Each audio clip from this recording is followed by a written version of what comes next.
Hey everybody, this is Brad from Johnson Small Engines, better known as the one-hand mechanic. If I can do it, you can too. If you guys have ever come across your steering wheel and it does this, and it's, to me, that's very annoying and I would like to fix it. So we're gonna do so today. I'm gonna go ahead and show you all the stuff at the end as far as parts. We only need one part, it's a collar, but I'll do the tools at the end. First thing you wanna do is you wanna get inside here and figure out what's going on. And I do know that it's going to be your bushing inside, and you may have to take off the gas tank. You may have to take this out, but right now I'm going to go ahead and show you on the inside of that steering wheel. You may need a small screwdriver to pry open your center here. I'm going to see if I can just pull it up. A lot of times these will just come up and out of the way. That's going to be a 3/4 socket.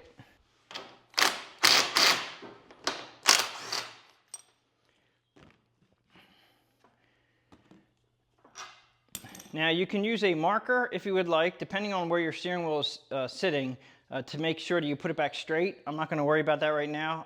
What I normally do is I'll leave everything off, and then once I get it back together again, I'll take it out for a drive, and then I'll make sure the steering wheel's straight before I tighten the bolt down.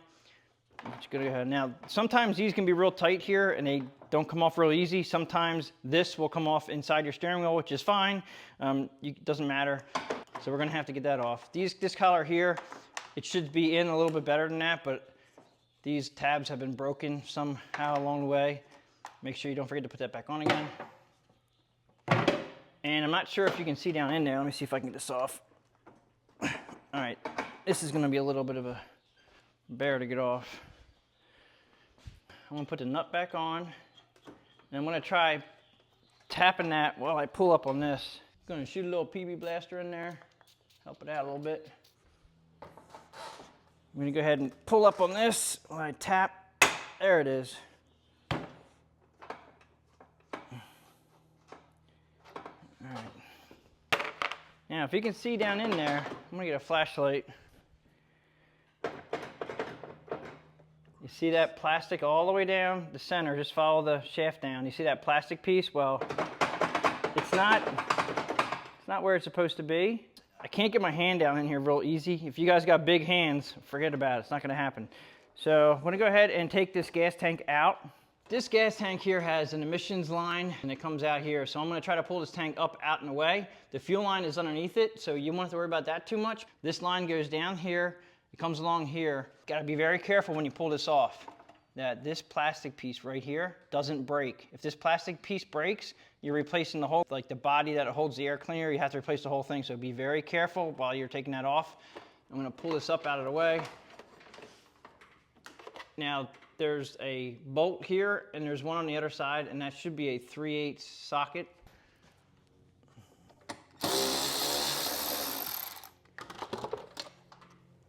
Go around the other side.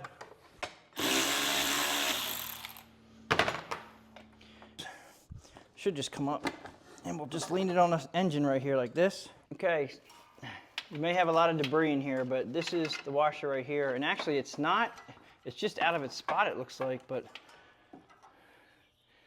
okay, so this just looks like it doesn't look bad, but it looks like it popped out of its spot.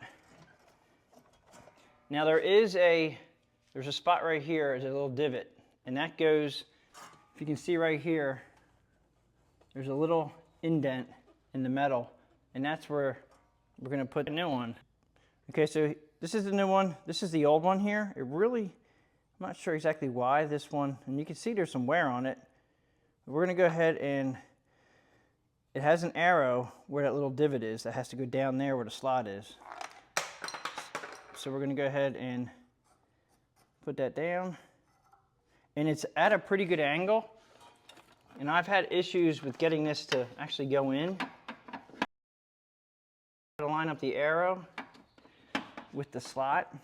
All right, that's good right there.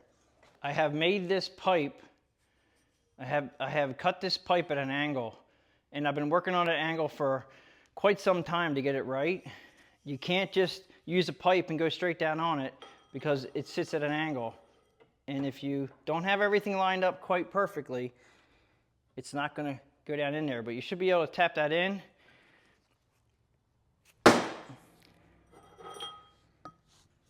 I think that was it right there.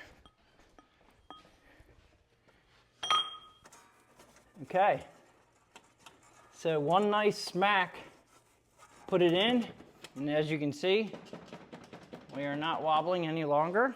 Okay, so everybody's gonna ask me, should you lubricate that? Absolutely not. Put no lubrication in there. As you can see, all the grass around it will attract to it and it'll probably get jammed up. It's plastic, it wears just fine on the shaft. Gonna go ahead and clean up a little bit. All right, so this guy looks like he might have had a mouse.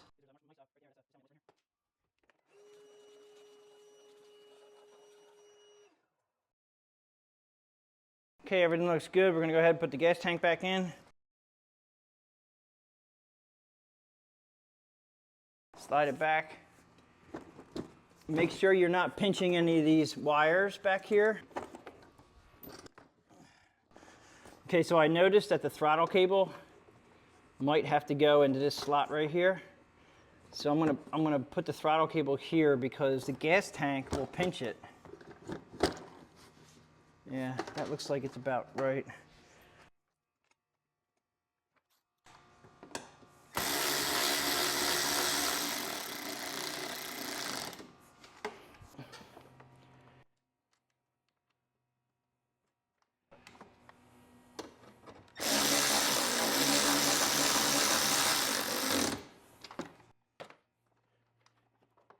I think the emissions line went back under there. Like that, went down through here. Went through this guy right here.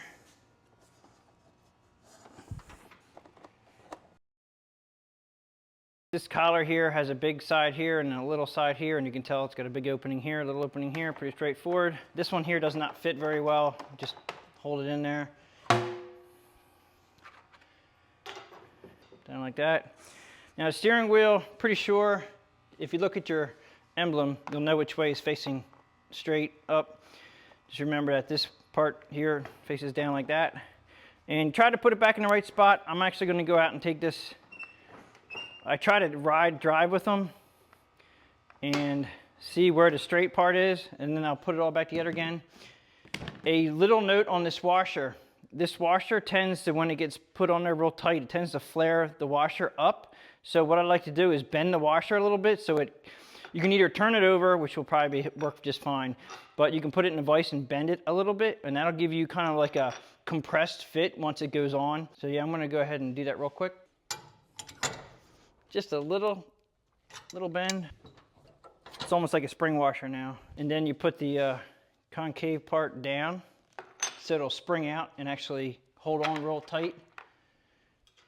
This is a fine threaded nut. You have to be careful you do not cross thread it. It should go on nice and easy until it gets to the locking part. I'm gonna go ahead and tighten that up.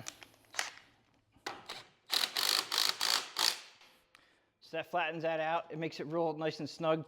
Put the cover back on. Let's go ahead and show you the tools that I needed today. Left to right, I used a 3/8 impact ratchet, a couple different hammers. PB Blaster, definitely spray that collar if it doesn't come off. This right here is a piece of pipe that I used. I'm not sure, everybody's gonna ask me what angle that is. I don't know what angle that is. I don't have an angle reader.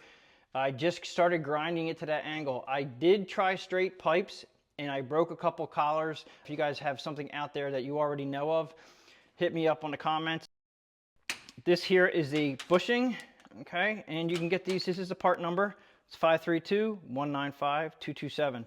Now this goes for Husqvarna, which is now making all of the American Yard products, all the older Sears Craftsmans that are made by Husqvarna, not to be confused with MTD. Make sure that your model starts with a 917, and if it's a Husqvarna, just make sure you look up your part number for the model of your machine, just to confirm. Just don't buy this one because there are two different sizes that I'm aware of, so just make sure that you don't use this without double checking your part number and looking it up online.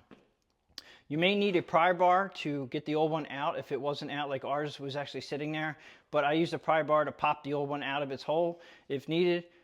3/4 inch socket to take the nut off the steering wheel. That may actually change. Some of them are 5/8, some of them are 3/4, so just that may change a little bit.